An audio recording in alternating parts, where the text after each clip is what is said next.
چار قسم کے بوڑھوں سے اللہ کی پناہ مانگا کرو، کیونکہ ان چار قسم کے بوڑھوں سے اللہ سخت نفرت کرتا ہے، لہٰذا قیامت کے دن ان کا ٹھکانہ دوزخ ہوگا۔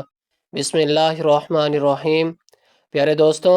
یوں تو اللہ تبارک و تعالیٰ اپنے بندوں سے 70 ماؤں سے بھی زیادہ پیار کرتا ہے، لیکن کچھ گناہ ایسے بھی ہیں کہ جن کے سبب اللہ سبحانہ و تعالیٰ بندوں پر غضبناک ہوتا ہے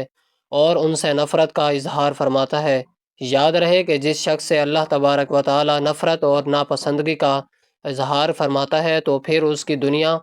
اور آخرت دونوں برباد ہو جاتی ہیں۔ ہمارے پیارے نبی کریم صلی اللہ علیہ وآلہ وسلم نے ارشاد فرمایا، چار شخص ایسے ہیں کہ جن سے اللہ تبارک و تعالیٰ قیامت کے دن نہ بات فرمائیں گے اور نہ ہی انہیں پاک کریں گے اور نہ ہی ان کی طرف رحمت سے دیکھیں گے، اور ایسے لوگوں کے لیے دردناک عذاب ہوگا۔ بہاوالہ مسلم نسائی ابن عباس۔ ناظرین محترم، آج کی اس ویڈیو میں چار ایسے بدبخت لوگوں کا ذکر کیا جائے گا کہ جن سے اللہ تبارک و تعالیٰ کو بے امتحان نفرت ہے، اور ایسے لوگوں کے لیے بڑی وعید ہے کہ اللہ سبحانہ و تعالیٰ ان سے محبت اور رحمت کے بجائے ان کے لیے نفرت اور غم و غصہ رکھتا ہے۔ لیکن اس سے پہلے جان لیجئے کہ ان چار قسم کے بوڑھوں کا علاوہ عام مسلمان جب بڑھاپے کی عمر میں پہنچتے ہیں تو ان پر اللہ کی کون کون سی کرم نوازیاں ہونا شروع ہو جاتی ہیں، اور کس طرح گھر میں موجود پورے افراد تمام گھر والوں کی بخشش و مغفرت کا ذریعہ بن جاتے ہیں۔ انسان کی زندگی مختلف ادوار میں گزرتی ہے اور اس کے جسم کے اندر مختلف کیفیات ظاہر ہوتی ہیں، اور ان تمام کیفیات کی ابتدا تراب یعنی مٹی سے ہوتی ہے۔ پھر یہ مٹی نبات کی شکل میں ڈھل جاتی ہے اور سبزہ اس کی غذا بنتی ہے، اور غذا خون بناتی ہے، اور پھر نطفہ بناتی ہے۔ پھر یہ نطفہ رحم مادر میں جا کر حلقہ یعنی جمع ہوا خون بن جاتا ہے۔ دوسرے مرحلے میں مضغہ یعنی گوشت کی بوٹی بن جاتا ہے۔ پھر اس کو ہڈیاں پہنائی جاتی ہیں اور اس میں روح ڈالی جاتی ہے، اور جب ماں کے پیٹ میں بچے کی شکل مکمل ہو جاتی ہے تو اس کو جنین کہتے ہیں، اور پھر جب واضح حمل ہو جائے تو اس کو ولید کہتے ہیں۔ جب ماں کا دودھ پینے لگے تو اسے رضیق کہتے ہیں۔ جب ٹھوس غذا کھانے لگے تو اس کو فطیم کہتے ہیں۔ جب کھیلنے کودنے کی عمر کو پہنچ جائے تو اس کو صبی کہتے ہیں۔ آنکھوں کو بہانے لگے تو اس کو غلام کہتے ہیں۔ چہرے پر سبزہ یعنی دھاڑی پھوٹنے لگے تو اس کو مرح کہتے ہیں۔ جب بلوغت کو پہنچ جائے تو اس کو بالغ کہتے ہیں۔ جوان ہو جائے تو شاب کہتے ہیں۔ پختہ عمر ہو جائے تو رجل کہتے ہیں۔ جب 30 سال کی عمر کا ہو جائے تو کہول کہتے ہیں۔ 40 سال کی عمر ہو جائے تو شیخ کہتے ہیں۔ 60 سال کی عمر ہو تو شیخ فانی، اور عمر ڈھلتے ڈھلتے جب موت کی دہلیز پر پہنچ جائے تو ہڈیاں کمزور ہو جائیں، جسم لاغر ہو جائے، حافظہ کمزور ہو جائے تو اس کو عارض العمر کہتے ہیں، اور ان سب کے بعد بالآخر وہ میت ہو جاتا ہے، اور مرنے کے بعد پھر سے تراب یعنی مٹی ہو جاتا ہے۔ مٹی سے اس کی ابتدا ہوئے تو بالآخر مٹی سے بن جاتا ہے۔ لہٰذا ایک انسان کی عمر کا کارآمد حصہ وہ ہوتا ہے جب وہ جوان ہوتا ہے، اور عمر کے اس حصے کی قدر کرنی چاہیے اور اس عمر میں زیادہ سے زیادہ نیکیاں کرنی چاہیے، کہ ایک حدیث میں ارشاد نبوی صلی اللہ علیہ وآلہ وسلم ہے،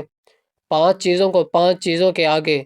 غنیمت جانو: اپنی زندگی کو موت آنے سے پہلے، اپنی فراغت کو مشغول ہونے سے پہلے، اپنی خوشحالی کو تنگ دستی سے پہلے،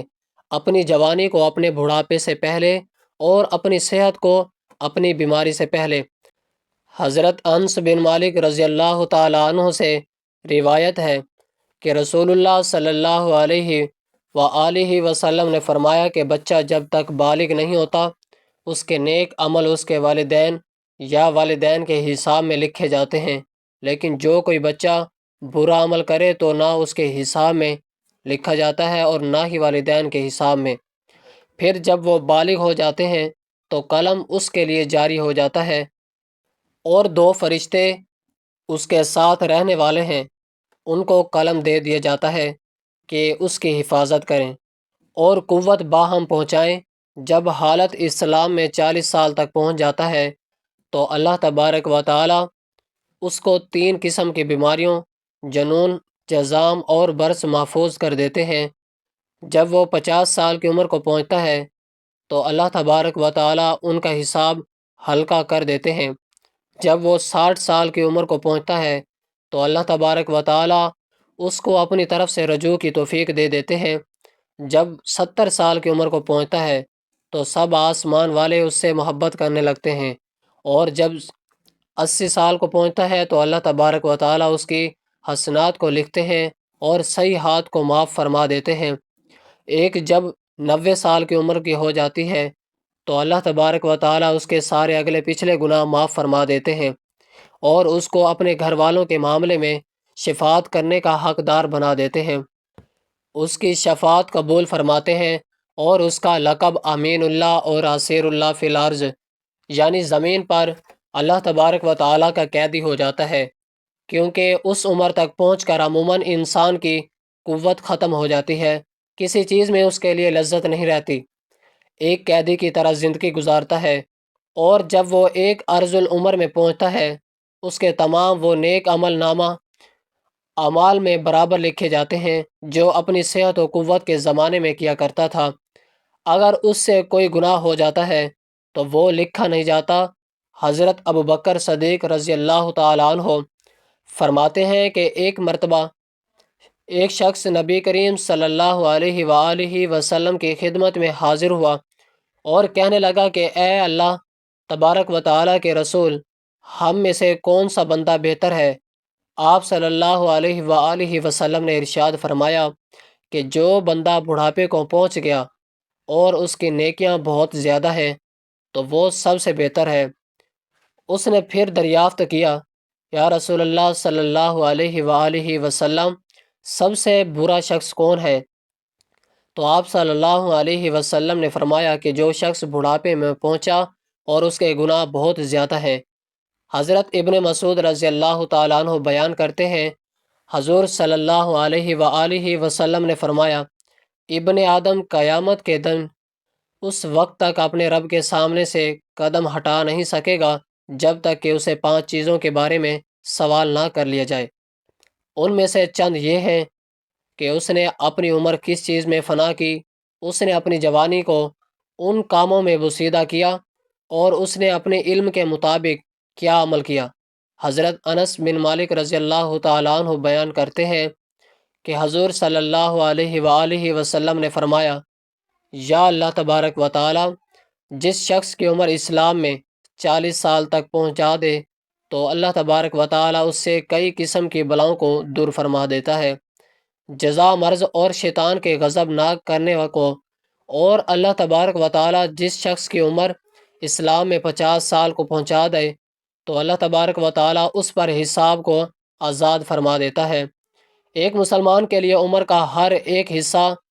اللہ تبارک و تعالیٰ کی نعمت اور پیش بہا عطا ہے، لیکن ارذ العمر سے پناہ مانگنی چاہیے۔ اللہ تعالیٰ نے قرآن پاک میں ارشاد فرمایا، اور اللہ نے تم کو پیدا کیا اور پھر وہی تم کو وفات دے گا، اور تم میں سے بعض کو ارذ العمر یعنی نکارہ عمر کی طرف لٹا دیا جاتا ہے تاکہ انجام نکارہ عمر میں علم کے بعد کچھ نہ جان سکے۔ حضرت سعد رضی اللہ تعالیٰ عنہ بیان کرتے ہیں، حضور صلی اللہ علیہ وآلہ وسلم نمازوں کے بعد ان چیزوں سے پناہ طلب کیا کرتے تھے، اے اللہ میں بزدلی سے تیری پناہ میں آتا ہوں، اور میں اس سے تیری پناہ میں آتا ہوں کہ مجھے حضرت عمر رضی اللہ تعالیٰ عنہ کی طرف لٹا دیا جائے، اور میں عذاب قبر سے ڈھیری پناہ میں آتا ہوں۔ اس حدیث سے صاف واضح ہے کہ آپ صلی اللہ علیہ وآلہ وسلم نے ارذ العمر یعنی نکارہ عمر سے اللہ کی پناہ مانگی، اور جان لیتے ہیں کہ یہ ارذ العمر ہے کیا۔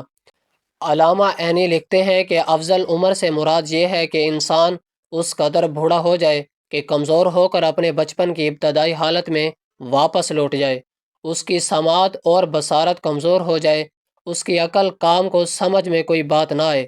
وہ فرائض کو ادا نہ کرنے کے ساتھ ساتھ اپنے ساتھی کام میں نہ کر سکے، اپنی پاکیزگی اور صفائی کا خیال نہ رکھ سکے، اور اپنے گھر والوں پر بوجھ ہو جائے، اور وہ اس کی موت کی تمنا کرنے لگیں۔ اگر اس شخص کا گھر بار نہ ہو اور وہ بالکل تنہا ہو تو اس سے بڑی اور کیا مصیبت ہوگی۔ اللہ تبارک و تعالیٰ ایسی عمر سے ہم سب کو محفوظ فرمائے۔ یہ عام لوگوں کا حال ہے کہ 40 سال کی عمر کے بعد ان کا حساب شروع ہو جاتا ہے، ان کے اعصاب کمزور ہو جاتے ہیں، اور جن لوگوں پر اللہ تبارک و تعالیٰ کا خصوصی کرم ہو جاتا ہے جیسے علماء اور اولیاء اللہ، وہ 60 سال کے بعد بھی مضبوط اور توانا ہوتے ہیں اور ان کے حواس قائم رہتے ہیں۔ حضرت عطا نے حضرت ابن عباس رضی اللہ تعالیٰ عنہ سے روایت کیا ہے کہ سورۃ النحل کی آیت نمبر میں عرض العمر کا جو تذکرہ ہے اس کے لیے نہیں ہے کہ مسلمان کی عمر زیادہ ہوتی ہے، اللہ سبحانہ و تعالیٰ کے نزدیک اس کی عزت اور کرامت بڑھتی جاتی ہے اور اس کی عقل و معرفت میں زیادہ ہوتی جاتی ہے۔ اور حضرت اکرمہ نے کہا کہ جو قرآن پاک کی تلاوت کرتا رہتا ہے وہ عرض عمر کی طرف نہیں لٹایا جاتا۔ ناظرین کرام، ایک مرتبہ ایک شخص حضرت علی رضی اللہ تعالیٰ عنہ کی خدمت میں حاضر ہوا اور ان سے سوال کیا۔ اس نے کہا کہ میرے بال سفید ہوتے جاتے ہیں، اس کا کیا مقصد ہے؟ حضرت علی رضی اللہ تعالیٰ عنہ نے فرمایا کہ جب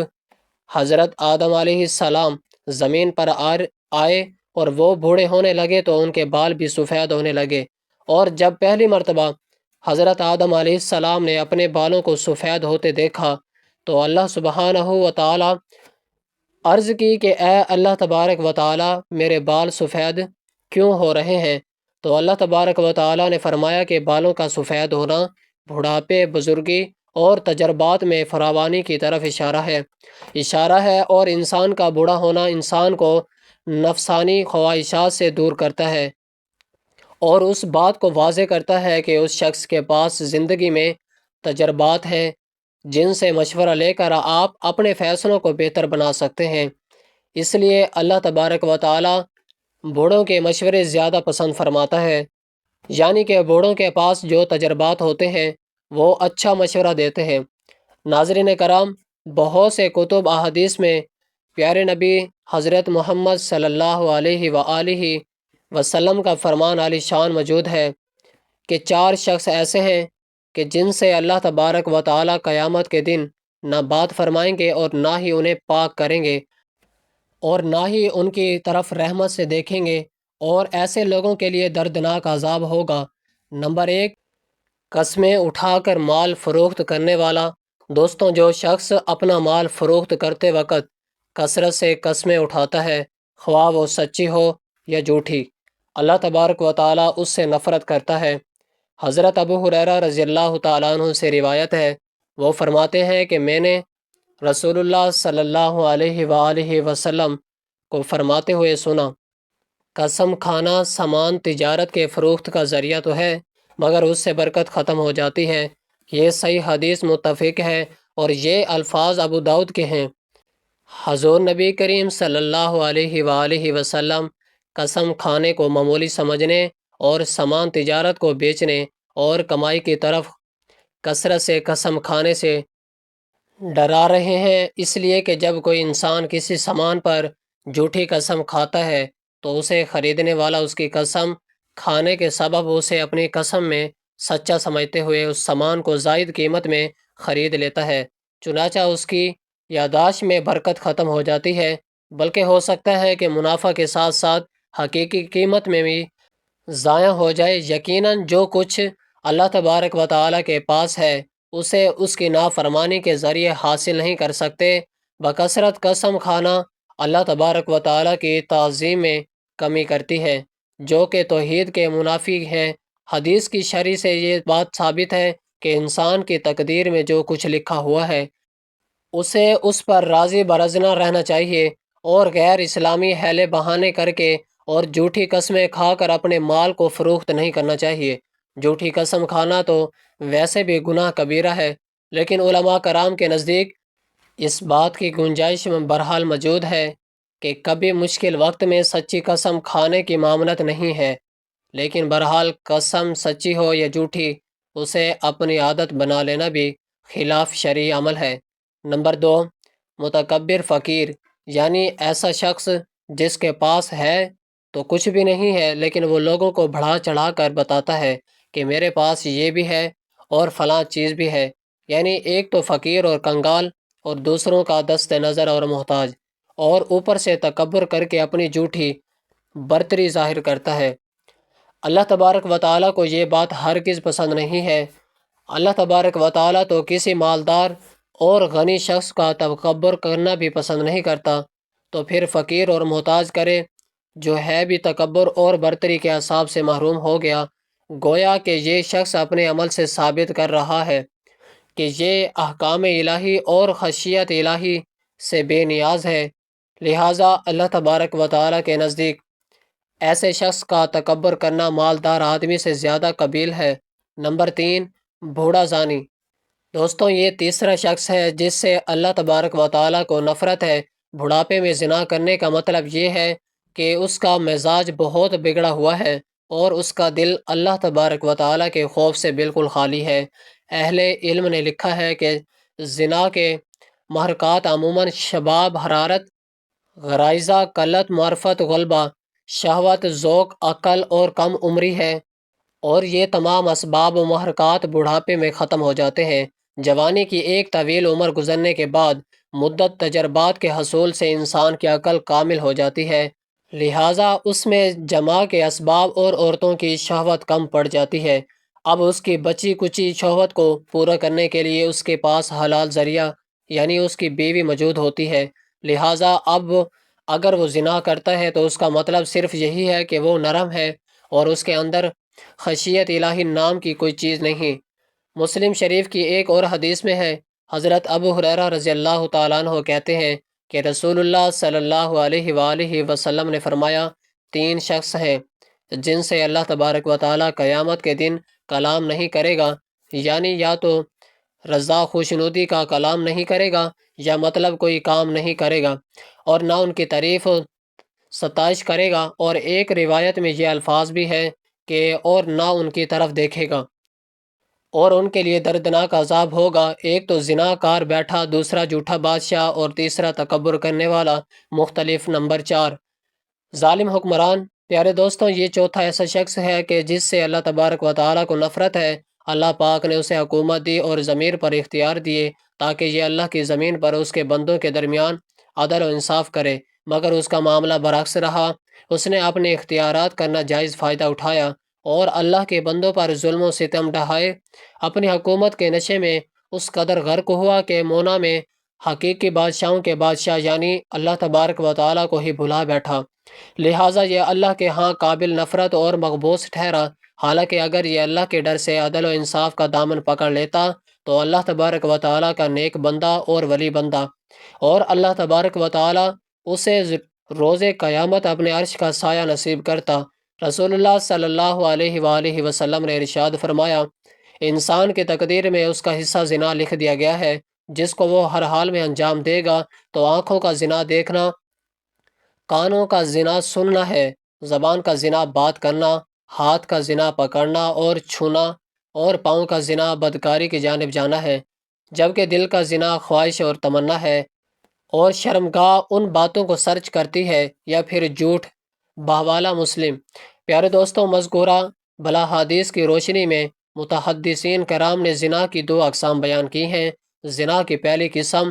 جو بیان کی گئی ہے وہ ہے پہلی زنا، یعنی اجنبی مرد کا اجنبی عورت سے جنسی عمل کرنا، فعلی زنا کہلاتا ہے، اور اس کی چند ایک مزید صورتیں ہیں، یعنی شادی شدہ، غیر شادی شدہ کا زنا اپنے محرم سے زنا، اجنبیہ سے زنا، بوڑھے آدمی کا زنا، نابے جبر یعنی زبردستی کا زنا۔ لہٰذا ان صورتوں میں زنا کرنے والا شخص مرد و عورت اگر شادی شدہ ہو تو اپنے اقرار یا دواخانے شرعی کے ثبوت سے زنا ثابت ہونے پر رجم کیا جائے گا، اور اگر غیر شادی شدہ ہو تو اسے 100 کوڑے لگائے جائیں گے۔ زنا کی دوسری قسم ہے مجازی زنا، اور جان لیجئے کہ یہ فلا یعنی عملاً تو زنا نہیں ہے، لیکن زنا فعلی ابنائی سیڑھی ہے، اور علماء کرام زنائے مجازی کے 5 اقسام بیان کرنے ہیں۔ ان میں سے پہلی قسم زنا العین ہے، اور اس کا مطلب ہے کہ نامحرم مرد کا نامحرم عورت کی جانب شہوت کی نظر سے دیکھنا، اور نامحرم عورت کا نامحرم مرد کی جانب سے شہوت کی نظر سے دیکھنا، اس کو آنکھوں کا زنا بھی کہا جاتا ہے۔ زنا مجازی کی دوسری قسم زنا الزین والسما ہے یعنی نامحرم مرد کا نامحرم عورت کے بعد شہوت سے سننا، اور نامحرم عورت کا نامحرم مرد کے بعد شہوت سے سننا زنا الزین والسما کہلاتا ہے، اور اسے کانوں کا زنا بھی کہا جاتا ہے۔ مجاز زنا کی تیسری قسم زنا النسان یعنی نامحرم مرد کا نامحرم عورت کے ساتھ شہوت والی اور غلط بات کرنا، اور اسی طرح نامحرم عورت کا نامحرم مرد کے ساتھ شہوت والی اور غلط بات کرنا، اور اس مجازی زنا کی قسم کو زبان کا زنا بھی کہا جاتا ہے۔ مجازی زنا کی چوتھی قسم زنا الارکین ہے، یعنی نامحرم مرد کا نامحرم عورت کو شہوت سے چھونا، اور نامحرم عورت کا نامحرم مرد کو شہوت سے چھونا، اور یہ ہاتھ پاؤں کا زنا بھی کہلاتا ہے۔ جبکہ مجازی زنا کے پانچویں قسم زنا الکفر بالقلب ہے، یعنی نامحرم مرد کا دل و دماغ میں نامحرم عورت کے بارے میں غلط خیال لانا، اور اسی طرح نامحرم عورت کا دل و دماغ میں نامحرم مرد کے بارے میں غلط خیال لانا، اور اسے دل و دماغ کا زنا بھی کہا جاتا ہے۔ پیارے دوستوں، جان لیجئے کہ آج کے سوشل میڈیا کے دور میں مجازی زنا بہت عام ہو چکا ہے، جس سے بچنے کی ضرورت ہے۔ یاد رہے کہ مجازی زنا کی صورت میں انسان گناہ گار ہوتا ہے، اور اس گناہ کا کفارہ صرف کعبہ میں استغفار ہے۔ اللہ تبارک و تعالیٰ سے دعا ہے کہ ایسے تمام گناہوں سے محفوظ فرمائے جو اللہ تبارک و تعالیٰ کی ناراضگی اور غضب کا سبب ہے، اور نیکی کی بات کو سننے، سمجھنے اور اس پر عمل کرنے کی طاقت و توفیق عطا فرمائے۔ آمین یا رب العالمین۔